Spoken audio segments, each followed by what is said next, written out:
May katanungan po dito. Pinagbawal ba ng simbahang Katolika ang mga members ng LGBT? Now, ang unang dapat po natin maunawaan ay ito. Ang Catholic Church ay hindi po nagbabawal ng tao. Wala pong utos ang simbahan na sabihing bawal pumasok ang LGBT sa simbahan. Sa katunayan po, ang simbahan ay bukas po sa lahat ng makasalanan. Dahil lahat naman po tayo ay makasalanan. Ang tinuro po ng simbahan ay tungkol po sa moral acts, hindi po sa intrinsic dignity ng tao. Mahalaga po ang distinction na ito. Now, ano bang turo ng Catechism? Sa Catechism of the Catholic Church 2358, malinaw po ang turo. Persons with homosexual tendencies must be accepted with respect, compassion, and sensitivity. Tatlong salita po ang mahalaga. Respect, compassion, sensitivity. Hindi po hatred, hindi po discrimination, hindi po harassment. Ang simbahan po mismo ang nagsasabing mali ang unjust discrimination laban sa kanila. Pero may turo ba tungkol sa same-sex acts? Yes, may turo po. Batay po sa Biblia, ang sexual act ay dinisenyo po ng Diyos para sa marriage sa pagitan po ng lalaki at babae. Sa Book of Genesis chapter 1 verse 27 to 28, male and female, He created them. At sa Gospel of Matthew 19 verse 4 to 6, kinumpirma po ng ating Panginoong Jesucristo ang design na ito. Ang simbahan po ay nagtuturo na ang same-sex sexual act ay hindi po ayon sa natural law at divine revelation. Pero ulitin po natin, ang pagtuturo po laban sa isang gawain ay hindi po pag-atake sa dignidad ng isang tao. Maliwanag po yan. Hindi po ito selective morality. May mga nagsasabi kasi na bakit LGBT lang ang pinupuntirya? Hindi po yan totoo. Ang simbahan po ay may moral teaching laban po sa premarital sex, adultery, pornography, contraception sa mga certain context at iba pa. Ibig sabihin po, hindi po single out ang LGBT. Ang sexual morality ng simbahan po ay pare-pareho ang standard. Now, anong mas malalim na issue? Ito po ay patungkol sa identity. Sa modern culture po kasi, ang sexual orientation ay kadalasang ginagawang core identity. Pero sa Christian anthropology, ang identity po ng tao ay hindi po nakabase sa sexual desire. Ang identity po natin ay anak ng Diyos, nilikhang may dignidad, tinubos ni Kristo. Ang attraction po ay hindi kasalanan. Ang conscious, deliberate act ang may moral dimension. Maliwanag po yan. Now, mayroon bang mga LGBT sa simbahan? Yes, marami po. Maraming Katoliko na may same-sex attraction ang pinipiling mamuhay ng chastity. Hindi po sila tinataboy. Sa katunayan po, may pastoral ministries ang simbahan para tulungan po sila sa spiritual journey. Ang tawag po dito ay universal call to holiness. Hindi lang po sila ang may cross. Lahat po tayo may kanya-kanyang struggle. Now, ang ating Panginoong Jesucristo ay puno po ng grace at truth. Hindi po niya binato ang babaeng nahuli sa adultery. Pero sinabi rin po niya na, go and sin no more. Ang pagmamahal po na walang katotohanan ay kompromiso. Ang katotohanan na walang pagmamahal ay cruelty. Ang simbahan po ay tinawag na panatilihin ang dalawa. Now, ano itong sinasabi nila na paano itong same-sex marriage? Ang Catholic Church po ay hindi kinikilala ang same-sex marriage bilang sacrament. Bakit po? Dahil ang marriage po sa Catholic theology ay union ng lalaki at babae, open life, at reflection ng covenant ng Diyos. Hindi po ito hate stance. Ito po ay theological consistency. Now, doon naman tayo sa tanong na pinagbabawal ba sila sa komunyon? Depende po yan sa sitwasyon. Ang sinumang nasa estado po ng mortal sin, heterosexual man or homosexual, ay hindi po dapat tumanggap ng komunyon hanggat hindi po nagkukumpisal. Hindi po ito specific sa LGBT. Parehong rule ito para sa lahat. Now, ang akusasyon po na ang anti-LGBT ang simbahan ay kadalasang galing po sa misunderstanding ng moral theology. Ang simbahan po ay hindi nagdideklara ng digmaan laban po sa tao. Nagbibigay po ito ng moral framework. Kung sasabihin po nating mali ang isang gawain, hindi ibig sabihin po na galit tayo sa gumagawa. Kung ang isang doktor ay nagsabi na unhealthy ang isang behavior, hindi ibig sabihin na galit siya sa pasyente. Now, anong dapat na ugali nating mga Katoliko kapag may nakikita tayong mga kapatid natin sa LGBT? Kung may Katoliko po na nag-iinsulto, nanghaharas, nagpapakita ng puot, yan po ay mali. Hindi po yan itinuturo ng simbahan. Hindi po yan tinuturo ni Kristo. Ang simbahan po ay dapat maging lugar ng awa at conversion, hindi po ng condemnation. Now, ang usapin pong ito ay hindi lang po cultural debate. Ito po ay tungkol sa nature ng tao, layunin ng sexuality, design ng Diyos. Ang simbahan po ay hindi nagbabago ng doktrina base po sa social trend. Dahil kung ang katotohanan po ay dependent sa survey, hindi na po ito eternal truth. Now, pinagbabawal ba ng simbahan ang mga members ng LGBT? Direct po na sagot, Hindi. Ang ipinagbabawal ay ang sexual acts na taliwas sa moral teaching at hindi ito exclusive lang sa mga LGBT. Ang bawat tao, anuman po ang kanilang orientation, ay may dignidad. Ang bawat isa ay tinatawag po sa kabanalan.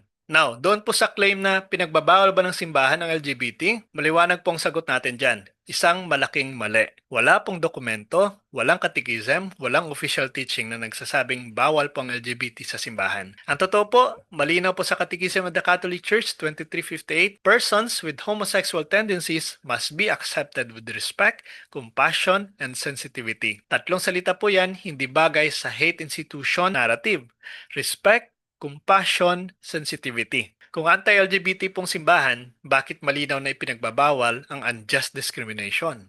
Ang problema po, pinaghalo ang tao at ang gawain. Klaro po yan. Doon po sa claim number 2 na kasalanan agad ang pagiging LGBT, hindi po yan tinuturo ng simbahan. Ang simbahan po ay malinaw. Ang attraction ay hindi po kasalanan. Ang act ay may moral evaluation. Ito po ay pareho sa heterosexual person. Hindi po kasalanan ang attraction. Kasalanan po ang sexual act outside marriage. Consistency pong tawag dyan, hindi po discrimination. Now, doon naman po sa pangatlong claim na selective morality lang yan. Hindi rin po. Ang simbahan po ay may parehong standard para po sa lahat. Premarital sex, mali. Adultery, mali. Pornography, mali. Contraceptive mentality, may moral issue po yan. Same-sex sexual act, mali. Hindi ito targeting. Sa Book of Genesis chapter 1 verse 27, male and female He created them. At kinukumpirma po ng ating Panginoong Jesucristo sa Gospel of Matthew 19 verse 4 to 6, ang design ng marriage. So, ang foundation po ng teaching ay biblical anthropology at hindi political bias. Maliwanag po yan. Now, doon naman sa pang-apat na claim, hindi nag-evolve ang simbahan. Naku po, ang katotohanan po ay hindi nag-evolve base po sa survey. Kung ang moral truth ay majority vote, wala na pong objective morality. Ang simbahan po ay naniniwala na ang sexuality ay may purpose. Unity ng mag-asawa, openness to life, at covenant image ng Diyos. Hindi po hate ang tawag dyan. Theology ang tawag po dyan. Now, doon naman sa claim number 5, bakit hindi nila ina-allow ang same-sex marriage? Now, direct na sagot, dahil po yan sa theology ng marriage. Ang marriage po sa Catholic understanding ay sacrament, hindi lang po legal contract. Ang sacrament po ay sign ng covenant ni Kristo at ng kanyang simbahan. Ang structure po nito ay male-female union. Kung babaguhin mo po ang structure, hindi na po iyon parehong sacrament. Ito po ay tungkol na sa pagtaboy ng tao. Ito ay tungkol na sa consistency ng sacramental theology. Ba? Now, ito pong mas matinding tanong. Paano yung mga nasasaktan? Kung may mga Katoliko man po na nagbubuli, nag-iinsulto, nagpapakita po ng puot, hindi po yan in-encourage ng simbahan at yan po ay isang malaking mali. Hindi iyon teaching ng simbahan. Ang simbahan po ay ospital ng makasalanan. Hindi po inklusibong club ng perpekto. Hindi po inklusibong club ng mga perfect na tao. Pero tandaan po natin, ang pag-ibig na walang katotohanan ay emotional manipulation. Ang katotohanan na walang pag-ibig ay cruelty. Ang hamon po ay panatilihin ang dalawa. Now, mas palalimin pa po natin. Sa modern culture po, ang sexual orientation ay ginagawang core identity. Pero sa Christian worldview, ang identity po ng tao ay hindi po sexual desire. Ang identity mo ay anak ka ng Diyos, nilikhang may dignidad, at tinubos ni Kristo. Hindi ka po reduce sa attraction mo. Hindi ka rin po defined sa temptation mo. Now, kapag sinasabi po ng simbahan na mali po ang greed, walang nag-aakusa ng hate sa mayayaman. Kapag sinasabi po na mali ang adultery, wala pong nagsasabing anti-heterosexual ang simbahan. Pero kapag same-sex acts ang pinag-uusapan, biglang hate na? Bakit kaya? Yan po ay dahil sa cultural shift kung saan ang disagreement ay tinatawag ng discrimination. Now, ang simbahan po ay hindi nakikipagdigma sa mga LGBT. Ang simbahan po ay nakikipagdigma sa kasalanan kasama ang sarili nitong kasalanan. Lahat po tayo tinawag sa conversion.